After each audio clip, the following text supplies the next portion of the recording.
आजकल क्या चल रहा है भोजपुरी इंडस्ट्री में कुछ समझ में नहीं आ रहा है। जी दोस्तों बता दें, इसी के ऊपर मैं बात करने वाला हूं, तो वीडियो में लास्ट तक बने रहे। बाकी चैनल पर नए तो चैनल को जरूर सब्सक्राइब कर सकते हैं भोजपुरी अपडेट के लिए। दोस्तों बता दें, सुबह सुबह आप सभी के बीच एक नीलकमल सिंह का भी गाना देखने को मिला है और एक अरविंद कल्लू जी का भी गाना देखने को मिला है। दोस्तों बता दें, दोनों बड़े चैनल से गाना आया है और दोनों एक पे एक सिंगर है, कोई किसी से कम नहीं है। लेकिन वही दोस्तों गाने की बात किया जाए तो क्या कुछ कहा जाए समझ में नहीं आ रहा है। दोस्तों बता दें, नीलकमल सिंह के गाने का टाइटल था दिल्ली एनसीआर, जो कि नीलकमल सिंह सिंगल ही गाने को गाए थे। आशुतोष तिवारी जी गाने लिखे थे, शुभम राज जी म्यूजिक दिए थे।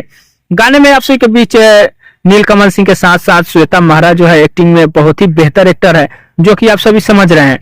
बाकी दोस्तों बता दें, कहीं से कोई कमी गाने में नहीं नजर आ रहा है। लेकिन वही व्यूज की बात किया जाए तो आप लोग देख लीजिए, 7 घंटे में मात्र 2,85,000 व्यूज है, जो कि स्क्रीन में आप लोग देख सकते हैं। बाकी समझ लीजिए क्या कुछ कहा जाए, 2 लाख व्यूज है सुबह 7 घंटे में, तो समझिए क्या कुछ भोजपुरी इंडस्ट्री के बारे में कहा जाए। भाई दोस्तों अरविंद कल्लू जी के बारे में बता दें तो अरविंद कल्लू जी सिंगल ही गाने को गाए हैं। छोटन मनीष जी का लिखा हुआ गाना है, रोशन सिंह जी म्यूजिक दिए हैं। और बता दें दोस्तों, काफी बेहतरीन एक्टर जो है इसमें आप सभी के बीच काम किए हैं। बताए दोस्तों, एक्टर में आप सभी को पता होगा कि आकांक्षा पुरी जी खेसारी लाल के साथ में बहुत बड़े पैमाने पे गाना किए थे। और वही दोस्तों बता दें, आकांक्षा पुरी बहुत मस्त एक्ट्रेस भी है। और साथ में अरविंद कल्लू जी के जो आया गाना चोलिया के रस्सी, समझिए इसका व्यूज ऐड लगा के टी सीरीज पे आप सभी के 1 मिलियन जो है होने वाला है। बाकी दोस्तों बता दें कि चोलिया के रस्सी इस गाने को काफी बेहतरीन जो है आप सभी के बीच लिखा गया है। गाने का एक्टिंग भी बहुत मस्त है।